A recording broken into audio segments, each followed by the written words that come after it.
स्वागत है आप सभी का गाइस। आज हम एम एस एक्सेल के लेक्चर नंबर 2 की बात करेंगे। आज हम अलग अलग जो लेक्चर 1 में हमने छोड़ रखा था उसके आगे आज कंटिन्यू करेंगे। और आज इस लेक्चर में हमारे पास मेनली 8 पॉइंट हैं, इन चीज़ों को हम कवर करेंगे और इसी तरीके से हम धीरे धीरे आगे एक्सेल में मास्टरी हासिल करेंगे।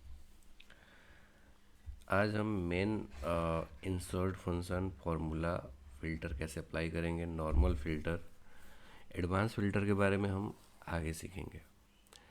अलाइनमेंट्स के बारे में सीखेंगे, कलर एंड फॉन्ट्स के बारे में सीखेंगे, फॉर्मेटिंग किस तरीके से की जाती है और कुछ मिसलेनियस आइटम्स को भी देखेंगे। सबसे पहले हम कुछ इंसर्ट और जो भी हमारे पास मेन टाइटल में है इनका एक डिस्क्रिप्शन देख लेते हैं और उसके बाद एक्सेल में कंटिन्यू करते हैं, है ना। तो ये इंसर्ट फंक्शन क्या है भाई? तो इसका पर्पस है to quickly insert and use formula without remembering exact syntax. मतलब कि हमें इजीली फार्मूलों को इंसर्ट करना है विदाउट फार्मूले का प्रॉपर नॉलेज हुए। मेनली क्या होता है कि हमें स्मॉल फार्मूले तो याद रहते हैं, जैसे ऐड करना, सब्ट्रैक्ट करना, मल्टीप्लाई करना, पर और भी हमारे पास बहुत सारे फंक्शंस होते हैं। यहाँ पे फंक्शन दिया हुआ है math, tree, text, logical, etc. तो ये सारे फंक्शंस हमें क्या होते हैं, याद नहीं होते हैं ना। ये फंक्शंस हमें याद नहीं होते, तो इन सबको हम इंसर्ट करना सीखेंगे, ठीक है। उसके बाद हमारा दूसरा है फॉर्मूला। फार्मूला में हम सीखेंगे कि किस तरीके से फार्मूला को एक सेल से दूसरे सेल या हमें जहाँ जहाँ ज़रूरत होगा वहाँ पे लगाते हैं। एक्सेल में हमारे पास कई सारे सेल्स होते हैं, तो उन सेल्स में फार्मूलों को हम किस तरीके से यूज करेंगे उसको देखेंगे, ठीक है गाइस। ये सारी चीज़ें थोड़ी कॉम्प्लिकेटेड लग रही होंगी, पर अभी हम जब सीखेंगे तो इजी लगने लगेगा, ठीक है। उसके बाद फ़िल्टर में क्या होता है कि हमारे पास बहुत सारे ह्यूज डाटा होते हैं, तो उसमें से जो इम्पोर्टेंट इन्फॉर्मेशन है उसको कैसे निकालेंगे, उसके लिए हम क्या करते हैं, फ़िल्टर का यूज करते हैं। यहाँ पे ये भी दिया हुआ है कि the filter function in Excel is use to display only the data that meets specific criteria while hiding the rest. मतलब जो हमें जिस चीज़ की ज़रूरत होगी हमें सिर्फ वो चाहिए, बाकी फालतू चीज़ नहीं चाहिए। नेक्स्ट, नॉर्मल फ़िल्टर और फ़िल्टर ये हम सीख लेंगे। अलाइनमेंट में क्या होता है कि हमारे पास जितने लेटर्स हैं या जो भी हम टाइप कर रहे हैं तो टेबल ही बना रहे हैं, तो टेबल का इंडेक्स या जो सब्जेक्ट है उन सबको एक प्रॉपर वे में शो करना, दिखाना, उसको हम क्या बोलते हैं, अलाइनमेंट। किस तरीके से दिखाएंगे कि वो एक बेहतर टेबल निकल के आए और जो भी हमारे पास टेक्स्ट होंगे या बॉर्डर्स होंगे या जो हमारे पास एम एस एक्सेल का पेज होगा उसका बैकग्राउंड वगैरह, तो उन सबको हम देखेंगे अलाइनमेंट, कलर एंड फॉन्ट्स में। फॉर्मेटिंग की बात करेगा इस, तो फॉर्मेटिंग को भी देखेंगे, ठीक है। और आते हैं अब डायरेक्टली एक्सेल सीट पे, ठीक है गाइस। तो हमने यहाँ पे क्या किया, एक एक्सेल सीट को ओपन कर लिया है, ठीक है। आज क्या क्या पढ़ेंगे उसको भी मैंने यहाँ पे क्या किया, इंसर्ट कर दिया है।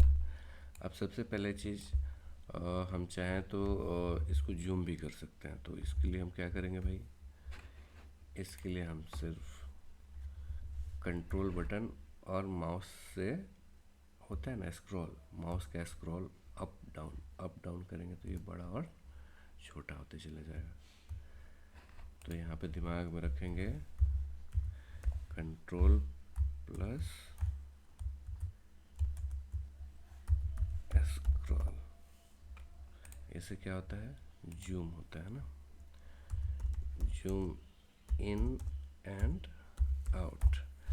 तो ये एक अच्छा फंक्शन है ना, ये एक बहुत ही तगड़ा फंक्शन है गाइस। तो इस चीज़ को हमेशा आप क्या करेंगे, दिमाग में रखेंगे, ठीक है। अब यहाँ पे बॉर्डर करना हमने पिछले लेक्चर में सीखा था, तो यहाँ से इसको हम जिस तरीके से चाहें वैसे बॉर्डर कर सकते हैं। हमें सिर्फ क्या बाहर बाहर का बॉर्डर चाहिए और थिक बॉर्डर चाहिए, तो हमने इस तरीके से कर दिया। तो है ना काफ़ी कमाल का ये चीज़। कंट्रोल बटन के साथ स्क्रॉल, ठीक है। अब धीरे धीरे ये हमारे पास टैब्स है ना ऊपर में, ये दिख रहा है ना, insert, page layout, formula, data. याद है हमने पिछले लेक्चर में सिर्फ एक ही टैब के बारे में किया था, जो होता है होम। अभी हम insert, page layout, formula, data review, इन सबको करने के बाद एक्सेल का एक प्रॉपर यूज़ देखेंगे गाइस, ठीक है। एक्सेल का एक क्या प्रॉपर यूज़ देखेंगे। अभी हम सिर्फ इंसर्ट को यूज करेंगे, है ना। अभी हम सिर्फ इंसर्ट वर्जन को यूज करेंगे, ठीक है। तो लेट्स सी इंसर्ट में क्या क्या है, और ये हमारे 8 पॉइंट्स कैसे कैसे कवर करने हैं, हम इसको भी देखते हैं, ठीक है। ये हमारे पास एक डाटा है टाइप, ये हमारे पास क्या है, एक डेटा है, और इस डेटा में हमारे पास सीरियल नंबर है, ट्रक नंबर है, इस तरीके से। तो ये हमारे पास मेनली टेबल है जिसमें ये दिखाता है कि भाई ये टोटल डेटा किस बारे में है, ठीक है। तो ये दिख रहा है ना कि एक ये वैगन है, तो किसी वैगन से वैगन टू ट्रक क्या हुआ है, अनलोडिंग हुआ है। क्या हुआ है भाई, वैगन टू ट्रक अनलोड, ऐसा देख के समझ में आ रहा है। तो ये ट्रक का है, ग्रॉस वेट है, टेयर वेट है, कितने बैग्स उसने लेके आए हैं, बैग का वेट कितना है, और नेट वेट कितना है, हर ट्रक का एवरेज वेट कितना है। एक बेसिक आइडिया हो गया होगा कि ये टेबल किस बारे में है। तो अब थोड़ा सा ये चीज़ों को समझते हैं इंसर्ट फंक्शन के बारे में, और धीरे धीरे जितने हमारे पास पॉइंट्स हैं यहाँ पे सीट 5 में, हम इन सबको भी 1 बाय 1 करके देखते हैं। ये सारे के सारे पॉइंट्स हम देखेंगे, है ना। तो ठीक है, इंसर्ट में चलते हैं। इंसर्ट में क्या दिख रहा है गाइस, यहाँ पे टेबल है, पिक्चर है, clip art, shapes, smart art, screenshot, column, line, pie, माने ये अलग अलग तरीके के हमारे पास चार्ट है। यहाँ पे लाइन चार्ट के बारे में है, स्लाइसर है, हाइपरलिंक है, टेक्स्ट बॉक्स, हेडर फुटर, अलग अलग तरीके के वर्ड आर्ट भी यहाँ डाल सकते हैं, सिग्नेचर डाल सकते हैं, सिंबल, और अलग अलग तरीके से इक्वेशन भी हम लोग यहाँ पे यूज कर सकते हैं, ठीक है। पर मेनली हम ये सारे तो कवर करेंगे ही, पर जो बेसिकली बहुत ज़्यादा यूज होता है हम उन सबको देखते हैं, ठीक है। पहले क्या होता है कि हमें 11 के बाद, यहाँ 11 के बाद एक लाइन इंसर्ट करना है, ठीक है।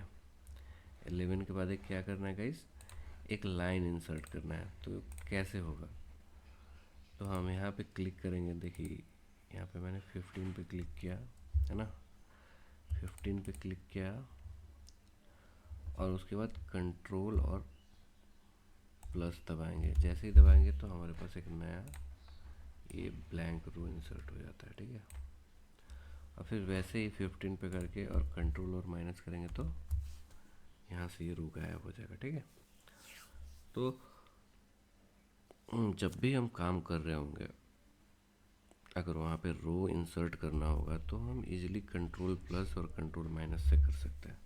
ये सेम चीज़ हमारे कॉलम से में भी काम करेगा। अगर मुझे सी से जस्ट पहले एक रो इंसर्ट करना है तो मैं क्या करूँगा, कंट्रोल प्लस और फिर कंट्रोल माइनस। यानी अगर मैंने टेबल एक बनाया और हमें बाद में पता चले कि वो भाई हमें एक और कॉलम का या रो का रिक्वायरमेंट है, तो वो इजीली फुलफिल हो जाएगा। आया बात समझ में। यहाँ से हम क्या कर सकते हैं, इजीली उस रिक्वायरमेंट को पूरा कर सकते हैं, ठीक है। ठीक है, अभी इंसर्ट का तो हमने देख लिया। अब ये गाइज यहाँ पे देखिए, यहाँ पे हमारे पास कई सारे सीट्स हैं। सीट 2 3, ये हमारे पास क्या है, ब्लैंक सीट है। सीट 2 और 3 दिख रहा है ना, सीट 2 और 3, ये सीट 2 और ये सीट 3। तो हमें अभी इसकी रिक्वायरमेंट नहीं है, तो हम इसको क्या करेंगे, हाइड कर सकते हैं। यहाँ से राइट क्लिक करिए और यहाँ पे हाइड कर दीजिए। अब हमारे पास क्या आ गया, सीट 5 आ गया जिसमें हम काम कर रहे हैं, और हमारे पास ये सीट 1 और सीट 2 जिसमें हमारे पास डेटा है। अब इंसर्ट के बारे में थोड़ा और सीखते हैं गाइस। ठीक है, यहाँ पे ये क्या है, टेबल। तो ये अभी हमने क्या किया है, एक सिंपल डाटा बनाया है। अब इसको टेबल बनाने के लिए हमें क्या करना होगा, पूरा का पूरा इसको सिलेक्ट कर लेते हैं और यहाँ पे टेबल पे क्लिक करते हैं। तो ये ऑटोमेटिकली देखिए रेंज ले लिया है B3। टेबल कहाँ से स्टार्ट हो रहा है, B3 से लेके J54। ये है J, और यहाँ पे ये वाला रो क्या है, 54। ठीक है, जैसे ही ओके करेंगे तो अब ये हमारा टेबल का एक फॉर्मेट ले लिया है गाइस। समझ गए, हमारे पास जो डाटा होगा उसको टेबल फॉर्मेट में कैसे करेंगे। और इसके लिए एक शॉर्टकट भी होता है ना। पहले तो मैं इसको कंट्रोल, इसके लिए शॉर्टकट क्या होता है, कंट्रोल और T।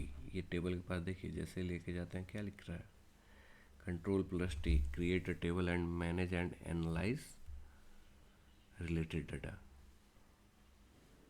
तो हम यहाँ से क्या कर सकते हैं, टेबल को बना सकते हैं। ठीक है, ये है पिक्चर। तो पिक्चर से हम कुछ भी यहाँ पे पिक्चर को इंसर्ट कर सकते हैं, जो अभी के लिए हमारा रिक्वायरमेंट नहीं है। क्लिप आर्ट, अगेन यहाँ से हम लोग कुछ साउंड, ड्राइंग, ये सिंपली हम यहाँ पे लेके जा रहे हैं, तो ये हमें दिखा रहा है कि भाई क्या करना है ना। शेप्स से हम क्या कर सकते हैं, यहाँ पे एक टेक्स्ट बॉक्स डाल सकते हैं, यहाँ पे कुछ भी लिख सकते हैं ना। यहाँ पे हम कुछ भी लिख सकते हैं और इसको यहाँ पे एक हेडिंग के तौर पे रख सकते हैं ना। जैसे मैं यहाँ पे लिखूँगा एक्सेल लर्निंग। अब टेक्स्ट बॉक्स को थोड़ा ऐसे कर देंगे तो ये एक परफेक्ट दिखेगा ना। टेक्स्ट बॉक्स के बारे में हम और भी डिटेल्स में सीखेंगे, पहले हम एक बेसिक आइडिया ले लेते हैं कि भाई ये सारी चीज़ें हैं क्या, है ना। शेप से हम बहुत सारे अलग अलग तरीके के शेप को इंसर्ट कर सकते हैं, जैसे ये ट्रायंगल है, इस तरीके से, है ना। इन सब को भी यूज करना सीखेंगे। ठीक है, स्मार्ट आर्ट से हम यहाँ पे अलग अलग तरीके के फॉर्मेट्स को यूज कर सकते हैं ना। सी, इन सब पे भी एक एक क्लास बन सकता है गाइस। ठीक है, पर हम अभी बेसिकली एक इंट्रोडक्शन ले रहे हैं हर चीज़ों को, उसके बाद सारा का सारा जो भी एक्सेल है इन सबको हम डिटेल्स में पढ़ेंगे। ठीक है, स्क्रीनशॉट, तो हम क्या कर सकते हैं, स्क्रीन जो भी हमारे पास स्क्रीन है उसका एक क्लिप स्क्रीनशॉट ले सकते हैं। ये गाइस यहाँ पे अलग अलग तरीके के हमारे पास चार्ट बन सकते हैं, है ना। चलो एक चार्ट देख ही लेते हैं कैसे बनेगा। ठीक है, यहाँ पे ये दिख रहा है ना कि एक डेटा एक्स और वाई आ गया। ठीक है, तो अभी चार्ट में डेटा कहाँ से आएगा, चार्ट में डेटा लाने के लिए हमें डेटा इसको देना पड़ेगा। लेट्स सी हम कैसे इसको डेटा देते हैं। मान लो अगर ये हो गया हमारे पास इंसर्ट कॉलम और ये 2D कॉलम बना दिया, तो ये देखो जैसे ही मैंने इसको डेटा दिया है ना, इसने उस डेटा को फिल कर लिया। मतलब chart banana is also very easy. यहाँ पे इसने बहुत ही अच्छा बनाया है, हमें इन सब चीज़ों को चेंज भी कर सकते हैं। मैंने 2 लाइंस दिए थे और दोनों लाइन को कंपेयर करने के लिए ग्राफ बनवाया था। ठीक है, तो यहाँ पे इसने यहाँ से ये देखो जो भी हमारे डेटा का ग्राफ बना हुआ है उसको इसने सेलेक्ट कर रखा है ना, और यहाँ से हम ये डाटा को इजीली निकाल सकते हैं। देखो यहाँ पे जैसे हम लेके जा रहे हैं तो 7020 दिखा रहा है और ये 22145 दिखा रहा है, जो यहाँ पे हमारा फर्स्ट वाला लाइन है। इस फर्स्ट लाइन में आप लोग देख पा रहे होंगे ये वाला डेटा है। तो इस तरीके से हम क्या कर सकते हैं, चार्ट को भी बना सकते हैं अलग अलग तरीके से। और रिक्वायरमेंट तो होता ही है जब भी हम एक्सेल में काम करना चाहते हैं। यहाँ से लाइन चार्ट अलग अलग तरीके के 2 कंपैरिजन, 3 कंपैरिजन, पाई चार्ट हो सकता है, बार चार्ट, एरिया, और इन सब चीज़ों को हम धीरे धीरे सीखेंगे। तो यहाँ से आपको बेसिकली एक आइडिया ये लग गया कि भाई हम अलग अलग तरीके के चार्ट्स को यहाँ पे हम क्या कर सकते हैं, इंसर्ट कर सकते हैं। ठीक है। हाइपरलिंक क्या करते हैं कि हम एक बेसिकली यहाँ पे कोई लिंक डालना चाहते हैं, ठीक है, तो हम उस लिंक को यहाँ पे इंसर्ट कर देते हैं, क्योंकि उस पर क्लिक करने से ही डायरेक्टली हम उस वेबसाइट पे चले जाएंगे। ठीक है। टेक्स्ट बॉक्स के बारे में मैंने पहले ही बता रखा है। हेडर फुटर होता है guys.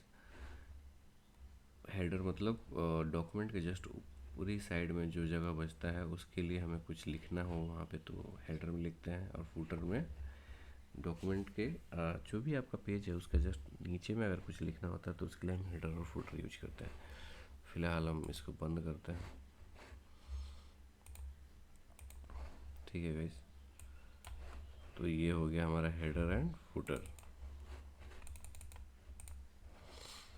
Next, header and footer के बाद यहाँ पे इंसर्ट में अगेन चलते हैं और यहाँ पे सिग्नेचर कर सकते हैं। ये अलग अलग तरीके के वर्ड आर्ट हैं जो यहाँ पे हम दे सकते हैं। इसको हम अपने बैकग्राउंड में भी लगा सकते हैं। ये जैसे डॉक्यूमेंट के जस्ट ऊपर में आ रहा है तो इसको हम क्या कर सकते हैं कि जब भी ये प्रिंट हो तो ये सिर्फ नीचे की तरफ दिखे। जैसे कॉपीराइट वगैरह के लिए हम लोग लगाते हैं ना गाइस, उस तरीके का ये चीज़ हो गया। ठीक है, तो इसको भी लगाना सीखेंगे। अभी फ़िलहाल के लिए मैं इसको डिलीट करता हूँ। इंसर्ट में आ गए और उसके बाद ऑब्जेक्ट है, फिर इक्वेशन है। यहाँ पे अलग अलग तरीके के, मान लो मुझे एरिया निकालना है या सर्कल का एरिया क्या होता है, पाई आर स्क्वायर होता है, तो हमें यहाँ पे डायरेक्टली इक्वेशन इंसर्ट कर सकते हैं। ये सब चीज़ हमें टाइप करना इसमें काफ़ी मुश्किल होगा, तो एक्सेल ने हमें रेडीमेड फार्मूला बना के दे रखा है। कंट्रोल जेड से इन सब चीज़ों को हटाते हैं। ठीक है, तो डायरेक्टली जो फार्मूला दे रखा है हम उस फार्मूले को इंसर्ट करते हैं। और सिंबल, कुछ ऐसे भी सिंबल्स हैं जो एक्सेल ने प्रोवाइड नहीं करा पर यहाँ पे दे रखा है। जब भी हम कुछ मैथ वगैरह या कोई भी डाटा वगैरह टाइप करते हैं तो वहाँ पे काम करने के लिए ये सिंबल हमें दे रखा है। ठीक है, तो हम यहाँ से ये सिंबल को डायरेक्टली इंसर्ट कर सकते हैं। ठीक है गाइस, और यहाँ पे अलग अलग तरीके के हम सिंबल्स भी ले सकते हैं। सी है ना, कमाल का चीज़। तो इन सिंबल्स को हम यूज कर सकते हैं। ठीक है, अब पहले बेसिक एक आइडिया तो हो गया इंसर्ट फंक्शन का, और फार्मूला का भी एक आइडिया देख लेते हैं। ठीक है, फार्मूला में क्या है कि जितने सारे फार्मूले होते हैं उन सब के बारे में यहाँ पे दिया हुआ है। जैसे हम डायरेक्टली यहाँ पे क्या यूज कर सकते हैं, सम, एवरेज, कितने नंबर्स हैं उनको काउंट करना। चलो तो इसको थोड़ा सा यूज करके देख लेते हैं। जैसे मान लो मुझे यहाँ से यहाँ तक का सम करना है। मैंने डेटा सेलेक्ट कर लिया। अब हम क्या करेंगे, यहाँ पे सम आ रहा है तो ये ऑटोमेटिक यहाँ पे क्या आ जाएगा, प्लस होके आ जाएगा। ठीक है, अब देखिए फिर से मैंने डेटा को सिलेक्ट कर लिया। अब यहाँ पे देखिए 3 चीज़ तो वैसे डायरेक्ट हमें एक्सेल दे ही देता है। क्या क्या दे देता है भाई, यहाँ नीचे में एवरेज दे देता है सिलेक्टेड डेटा टाइप्स का। उसके बाद ये कितने हैं, काउंट, और इनका सम दे देता है। तो हमें यहाँ पे फॉर्मूला ना लगा के हम डायरेक्टली चाहें तो इन सबको देख भी सकते हैं। काउंट मिल गया, एवरेज मिल गया, मैक्सिमम और मिनिमम, तो इसको भी बता देगा कि मैक्सिमम कौन है और मिनिमम कौन है ना। मैक्स कौन है, मिनिमम कौन है, यानी हर, ये देखिए यहाँ पे मैक्स कौन है और मिनिमम कौन है यहाँ पे दे दिया ना। मैं इसको डिलीट करता हूँ। तो इस तरीके से हम, और भी फंक्शंस है हमारे पास, काउंट, सम, इफ। तो अगले नए नए लेक्चर्स में हम एक एक फॉर्मूले को जिस तरीके से धीरे धीरे एक्सेल में आगे बढ़ते चले जाएंगे, एक एक चीज़ को एनालाइज करते चले जाएंगे, ठीक है गाइस। बाकी कुछ कुछ फॉर्मूले और छोटी छोटी बातें जो भी हैं उनको मैं शॉर्ट्स के माध्यम से अपने चैनल पे अपलोड कर दिया करूँगा। अब ये है रिसेंटली यूज्ड, मतलब रिसेंटली हमने क्या क्या फार्मूला यूज किया है उसके बारे में। यहाँ पे फाइनेंशियल फार्मूले हैं, मतलब जो भी फाइनेंस हो गया, अकाउंटिंग हो गया, उसमें फार्मूले यूज होते हैं, उन सब के लिए ये सब है ना। जैसे दो डेट्स को जोड़ना, घटाना, एवरेज निकालना या एक्रीट, इन सब चीज़, ये लॉजिकल फार्मूला कि मतलब अगर इफ़ फॉर्म फंक्शन को यूज करता है ना, इफ़, चलो इफ़ का यूज करके दिखाई देते हैं ना। ऐसे फॉर्मूला कोई भी लगाते हैं तो हम सबसे पहले क्या करते हैं, इक्वल्स यूज करते हैं। तो इफ़, अब this one is greater than ये टेयर विड्थ है ना, तो क्या करना है भाई, तो यहाँ पे 1 लिखना है, अदरवाइज 0 लिखना है, और इसको हम ब्रैकेट को क्लोज करते हैं। तो ये क्या है, देखो सी 1 आ गया। मतलब कि अब हम यहाँ पे कुछ भी कंडीशन डाल सकते हैं। अब यहाँ पे 1 ना डाल के मैं चाहूँ तो यहाँ पे ओके लिख दो।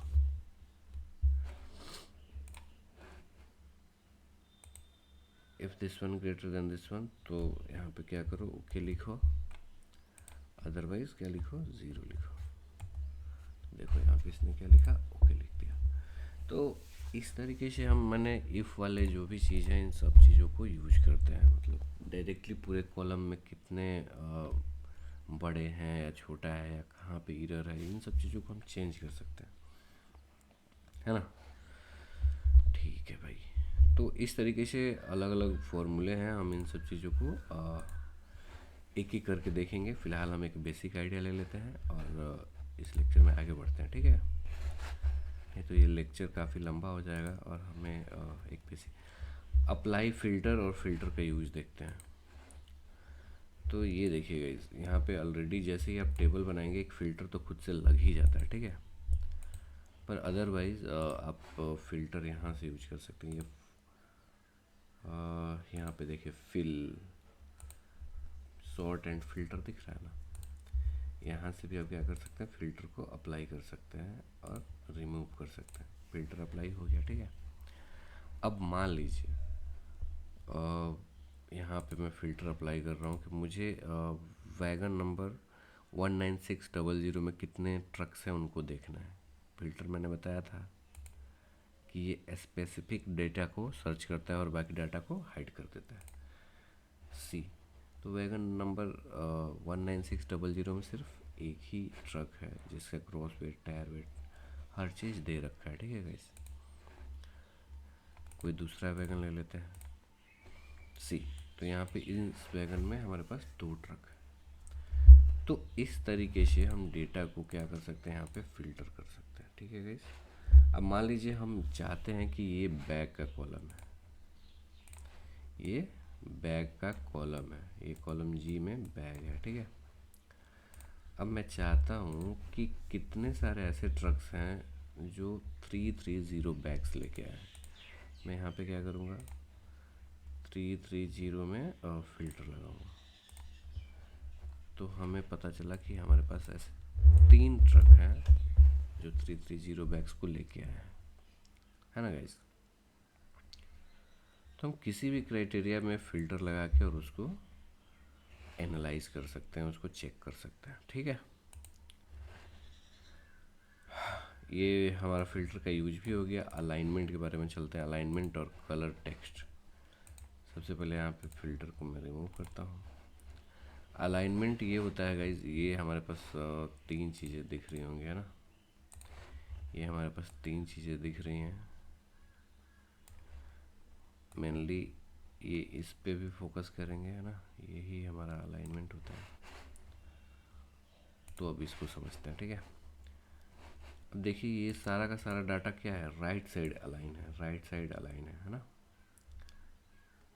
ये सारा का सारा डाटा राइट साइड में अलाइन है, ये सेल नंबर ई में।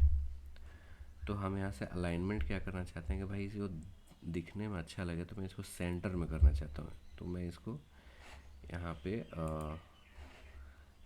क्लिक करूँगा, ठीक है। तो सेंटर में मैंने क्लिक किया,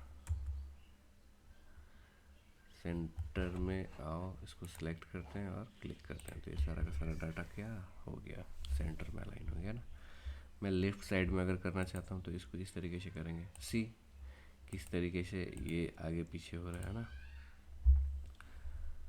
तो गाइज आप भी ऐसे कर सकते हैं, ठीक है।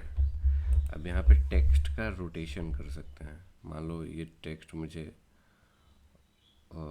इस तरीके से चाहिए, तो सी टेक्स्ट का रोटेशन हो गया। फिर भाई मुझे जिस तरीके से चाहिए तो मैं यहाँ से डायरेक्टली कर लूँगा ना।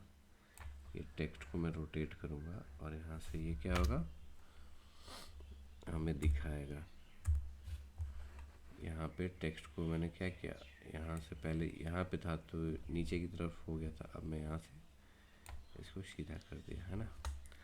अब देखिए अब क्या होगा भाई, ऐसे ही ओके करेंगे, ये नॉर्मली जिस तरीके से था वैसा ही हो गया, ठीक है। तो आई थिंक कि ये बहुत ही मज़ेदार बात होगी आप लोगों के लिए।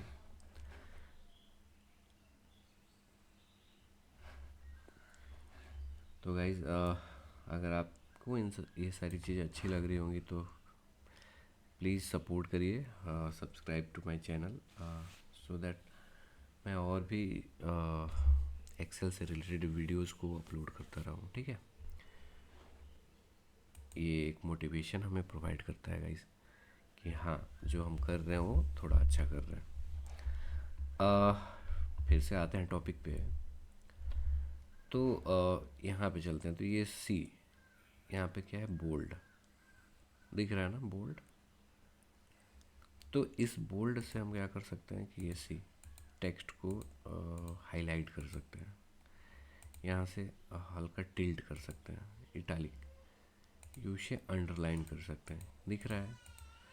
तो जिस टेक्स्ट पे हमें जो भी करना है हम उसको वैसा कर सकते हैं, ठीक है गाइस। यहाँ से टेक्स्ट का कलर चेंज कर सकते हैं, सी जैसा चाहें वैसा कलर हो रहा है कि नहीं हो रहा है, हो रहा है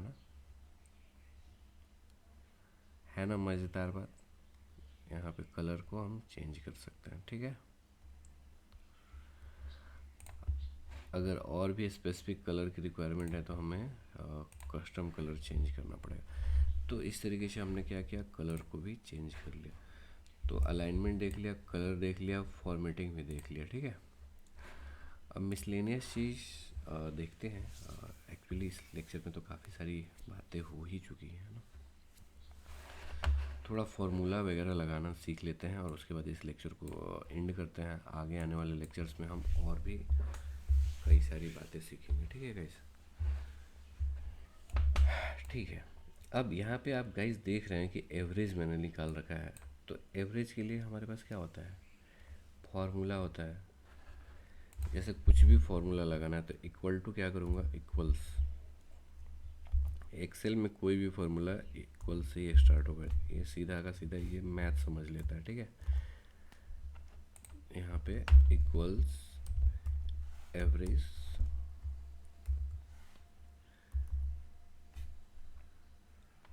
एवरेज, है ना। अब यहाँ पे क्या बोल रहा है, नंबर 1 2 जितने सारे नंबर्स हैं उनका एवरेज चाहिए। तो मैंने क्या किया कि चलो भाई मैं इतने का एवरेज कर लेता हूँ। मैंने E4 से E18, यहाँ सेल नंबर E है तो E और कॉलम 4 है, तो E4 से E18 तक सेलेक्ट कर लिया है, ठीक है। और इसको मैं सिर्फ दबा के ब्रैकेट को क्लोज करूँगा और इंटर दबाऊँगा। तो इसका एवरेज यहाँ पे निकल के आ गया। ठीक है गाइस, तो इस तरीके से हम यहाँ पे एवरेज कर सकते हैं, सम कर सकते हैं, इक्वल सी सम, है ना, इक्वल्स सब्ट्रैक्ट। सब्ट्रैक्ट का तो यहाँ पे नहीं है, तो सब्ट्रैक्ट इजीली कर सकते हैं। यहाँ पे हम सब्ट्रैक्ट से दो नंबर्स को ही करते हैं, इक्वल्स। अब मान लो मुझे ये सिलेक्शन तो दिख ही रहा होगा आपको, है ना, सिलेक्शन तो दिख ही रहा होगा। तो इस नंबर से माइनस करना है मुझे ये नंबर, तो डायरेक्टली मैं ये सेल माइनस ये सेलेक्ट करके और जैसे ही इंटर दबाऊंगा, इंटर दबाते ही हमारा माइनस हो जाएगा। ठीक है, तो ये भी एक काफ़ी अच्छी बात है। हम एक्सेल में इस तरीके से डाटा को प्लस माइनस कर सकते हैं। ठीक है, फिल्टर के बारे में मैंने समझा ही रखा है आप लोगों को। तो ठीक है गाइज, अभी हम ये लेक्चर को यहीं पे समाप्त करते हैं। आगे आने वाले लेक्चर्स में हम एक्सेल के बारे में कुछ और भी अच्छी अच्छी बातें सीखेंगे। ठीक है, डेटा रिव्यू और व्यू ये इतना इम्पोर्टेंट नहीं है, पर हम एक एक करके अब फॉर्मूला को कैसे यूज करना है, कहाँ यूज करना है, इस तरीके के डेटा सेट्स और कॉम्प्लेक्स डेटा सेट में कैसे काम करना है, उन सबको देखेंगे। और आप लोगों की अगर स्पेसिफिक रिक्वायरमेंट हो या कुछ पूछना हो तो भी ज़रूर बताइएगा। तब तक के लिए थैंक यू गाइस।